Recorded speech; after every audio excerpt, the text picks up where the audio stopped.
The Rotten Tooth Tavern. So remember, the Stone of Fire has gone missing from the Mausoleum. Hercule is the detective. Hercule explained all the clues to me again, but I still felt like I was looking at the case through a block of cheese.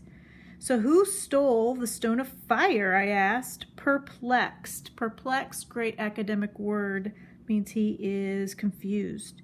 He rolled his eyes. You still don't understand? Your head must be made of granite.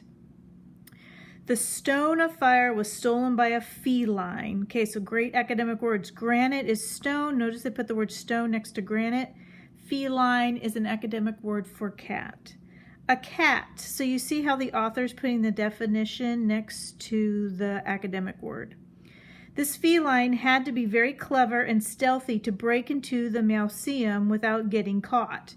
And the thief only wanted the stone because nothing else in the Mausoleum was taken. What feline would want the Stone of Fire? Asked Fern.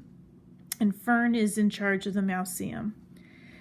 That is still a mystery, Hercule replied, but we'll soon solve it, I promise. And he began to stroke his whiskers. We need more information, and a good place for that is the Rotten Tooth Tavern. It's run by an annoying mouse who never stops talking. His chatter makes my skull rattle. So a picture of where they are going.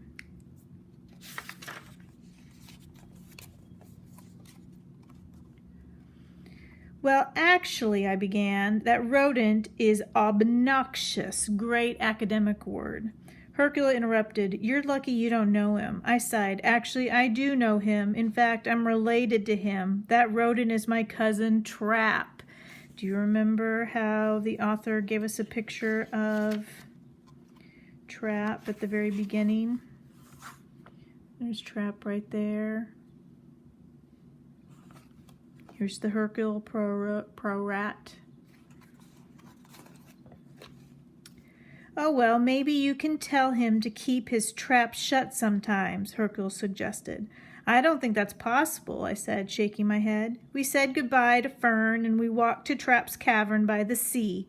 Inside, we saw a line of rodents waiting to get up on stage. The cave mouse on stage told us a joke, and the audience laughed, but his next joke wasn't as funny, and they all began to pelt him with rotten eggs.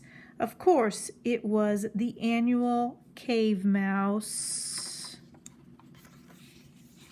Joke Championship. Now I'm going to go back here. Hilarious Cave Mouse jokes. This is how the author is going to make it interesting, because usually when something is funny, you remember it. What kind of dinosaur destroys everything in its path? A Tyrannosaurus Rex. Play on word. At a restaurant, a cave mouse complained to the waiter, There's a fly in my soup. Bring me another one. The waiter went back to the kitchen and said, Chef, another fly for the customer. Another one, another fly. What kind of music does a cave mouse like best? Rock music. Two saber-toothed tigers were walking in the desert, and one tiger turned to the other and said, I have good news and bad news. Which do you want first? The bad news, his friend replied. Well, we'll have nothing but sand to eat today. So what's the good news? Asked his friend. Look how much there is. What kind of sandwich does a cave mouse like best? A club sandwich. A club sandwich. All right, so we have the joke championship. How could I have forgotten? Every year, mice compete to win for the big prize, a super deluxe Autosaurus with the turbocharged feet. We dodged the rotten eggs flying around the room and went looking for Trap. My cousin approached us with his business partner, Graciela Stonyfur. Look at her. She's got some soup dripping down. You see the word grease, because she's the cook, and grease is like animal fat. She's the head chef at the tavern, and she's famous in Old Mouse City for the greasy dishes she makes. It takes a whole geological era to digest her prehistoric fried cheese nuggets. a cave mouse recipe. So usually a lot of people like to cook, and that's a fun thing. So adding a recipe to a book is going to make it very interesting, and you could try it at home. Meatballs in Primordial Soup by Grisella Stonyfur. Remember, always ask an adult for help in the kitchen. So the ingredients you need: 6 cups of broth, and broth you could use chicken or beef, pork. 1 pound of ground beef, a 1/4 cup chopped parsley, that's like looks like lettuce, but it's an herb. 1 egg, a 1/4 cup of grated Parmesan cheese, 1 slice of bread, milk, salt and pepper, and a 1/2 teaspoon of each. So what you're going to do is you're going to soak the piece of bread in some milk, squeeze out the excess liquid, mix the meat with the egg, parsley, cheese, soaked bread, and salt and pepper. Mix it thoroughly, adding some breadcrumbs if it's too wet.